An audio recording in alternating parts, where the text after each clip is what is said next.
भाजपा किसान मोर्चा के प्रदेश अध्यक्ष डॉक्टर राकेश शर्मा बबली ने कहा कि किसानों की आड़ में जिस तरह उपद्रवियों द्वारा पुलिस पर हमला किया गया, पत्थरबाजी और तलवारबाजी की गई, पुलिस पर ट्रैक्टर चढ़ाने की कोशिश की गई और सार्वजनिक संपत्तियों को नुकसान पहुंचाया गया, ये काफी शर्मनाक और दुखद है। इस हिंसा की जवाबदेही कथित किसान संगठनों एवं उनके कथित स्वयंभू नेताओं की है। किसान आंदोलन की आड़ में जो राजनीति कर रहे हैं और जो इस आंदोलन के जरिए राजनीतिक लाभ लेना चाहते हैं, उन्होंने ही इस आंदोलन को भड़काया है और इसे उग्र बनाया है। अभी जो पिछले लंबे समय से दिल्ली में किसान संगठनों द्वारा अपनी मांगों को लेकर जो ये आंदोलन शुरू हुआ था, वो अपनी दशा और दिशा बदल चुका है। बड़े दुर्भाग्य की बात है कि कल गणतंत्र दिवस पर ये जो कुछ उपद्रवी और राष्ट्र विरोधी ताकतों द्वारा तलवार तंत्र का प्रयोग किया गया, हथियारों का प्रयोग किया गया और दिल्ली पुलिस के ऊपर जो हमला हुआ है, वो सारे देश के लिए बड़ी शर्म की बात है। ऐसे उपद्रवी तत्वों के खिलाफ कड़ी से कड़ी कार्रवाई होनी चाहिए। और आज इस सारे किसान आंदोलन में ये राष्ट्र विरोधी ताकतें, और कल जैसा देखा गया कि लाल किले के ऊपर भी हमारा देश का सम्मान, राष्ट्र का सम्मान, उसको चोट पहुंचाने का जो प्रयास किया गया कुछ उपद्रवी तत्वों द्वारा, वो भी एक बड़ा दुखद विषय है। और भारतीय जनता पार्टी किसान मोर्चा कड़े शब्दों में इस सारे कल का जो प्रदर्शन था उसकी निंदा करता है। वहाँ के प्रदर्शनकारियों ने और किसान नेताओं ने दिल्ली पुलिस के साथ बैठकर जो कमिटमेंट की थी कि वो कोई भी नियम नहीं तोड़ेंगे, उन्होंने सारे नियमों को तोड़ा है। इसलिए ये किसान नेता भी इस परिस्थिति के लिए जिम्मेवार हैं। केंद्र की सरकार ने लगातार समन्वय करते हुए जितने हमारे 10 चरणों में बातचीत हुई है, उसमें हमेशा ही इस सारे कृषि सुधार विधेयक 2020 इसमें संशोधन की बात कही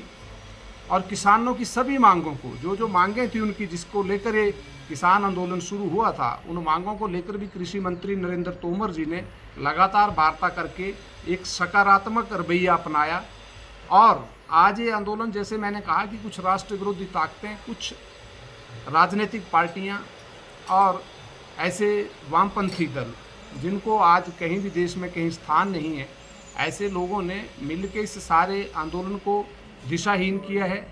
और गलत लोगों के कारण आज किसानों के कंधों पर बंदूक रखकर वो अपने निजी स्वार्थों का हल करना चाहते हैं, उसका भी किसान मोर्चा कड़े शब्दों में विरोध करता है। और ये जो सारी प्रक्रिया हुई है, किसानों की मांगों को लेकर किसान मोर्चा भी किसानों के साथ है। हमने शुरू में ही कहा था कि चाहे एमएसपी की बात हो, एपीएमसी की बात हो, किसानों की ज़मीन की बात हो, इन सारे मुद्दों पर जब सरकार की ओर से भी स्पष्टीकरण आ गया था और सारी बातचीत हुई थी,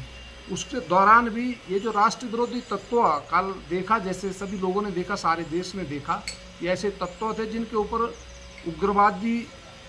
होने के प्रमाण मिले, उनके ऊपर कई केस ऐसे चले हैं जिन्होंने आतंकवाद को बढ़ावा दिया। ऐसे तत्व इस सारे आंदोलन में हैं। किसान अब इस आंदोलन में नहीं है। अधिकतर किसान वापिस जा चुके थे जब उनकी बातों पर केंद्र सरकार ने उनके सारे विषयों को सुन लिया था। तो मुझे लगता है कि आने वाले समय में हमारी केंद्र सरकार, गृह मंत्री जी ने भी इसका कड़ा संज्ञान लिया है और ऐसी राष्ट्र विरोधी ताकतों के खिलाफ पूरे देश के अंदर भी जो देश के राष्ट्र हित में काम करने वाले संगठन हैं, उन सभी संगठनों ने भी इसके कड़ा विरोध किया है। इस सारी जो कल की दुर्भाग्यपूर्ण घटना हुई है इस देश के अंदर, और गणतंत्र दिवस के ऊपर ऐसे जो राष्ट्र विरोधी तत्व, उनके खिलाफ भी कार्रवाई की मांग भारतीय जनता पार्टी किसान मोर्चा भी केंद्र सरकार से करता है। और गृह मंत्री को भी ये सारा संज्ञान लिखकर कि ऐसे तत्व, चाहे राकेश टिकैत की बात हो, उनके ऊपर कितने ऐसे मुकदमे चले हैं जिनके खिलाफ कड़ी से कड़ी कार्रवाई होनी चाहिए। हिमाचल प्रदेश में भी इस सारे विधेयक को लेकर भारतीय जनता पार्टी किसान मोर्चा गांव-गांव में जाकर सारे किसानों और बागबानों को जागरूक करने का अभियान, और ऐसे विषयों के बारे में जो गुमराह करने का और भ्रम पैदा करने का जो प्रयास किया गया है, उसको भी एक स्पष्ट हमारा एक पत्रक माननीय कृषि मंत्री जी की ओर से जो जारी किया गया है, उसको गांव-गांव तक और किसानों तक पहुंचाया जाएगा। और पूरे हिमाचल प्रदेश से 3 लाख किसानों और बागबानों के हस्ताक्षर राज्यपाल के माध्यम से माननीय देश के प्रधानमंत्री जी को भेजे जाएंगे, जिसमें सभी किसानों और बागवानों की ओर से धन्यवाद किया जाएगा कि आज़ादी के बाद पहली बार देश को ऐसा सक्षम और सशक्त नेतृत्व मिला जिनकी नीति और नीयत दोनों स्पष्ट रूप से कृषि और किसान के विकास के लिए है। किसान सम्मान निधि की बात हो, किसानों के लिए कृषि नीति की बात हो, और 1 लाख करोड़ रुपया पहली बार माननीय नरेंद्र मोदी जी ने मूलभूत ढांचा कृषि का विकसित हो उसके लिए अलग से प्रावधान किया है। तो इन सारे मुद्दों को लेकर हम धन्यवाद भी करते हैं कि इस तरह के ऐतिहासिक फैसले आज़ादी के बाद पहली बार कृषि और किसान के विकास के लिए नरेंद्र मोदी जी ने फैसले लिए हैं। अब तक सबसे न्यूनतम विकास दर आज़ादी के बाद जो लोग आज बड़े बड़े प्रदर्शन कर रहे हैं, जो बड़े किसान नेता बने हैं, वो बताएं कि जब उनकी सरकारें रही तब क्यों नहीं फैसले लिए गए, सबसे न्यूनतम विकास दर कृषि की क्यों रही। इस सारे विषय में परिवर्तन के लिए मोदी जी ने 2015 में कहा था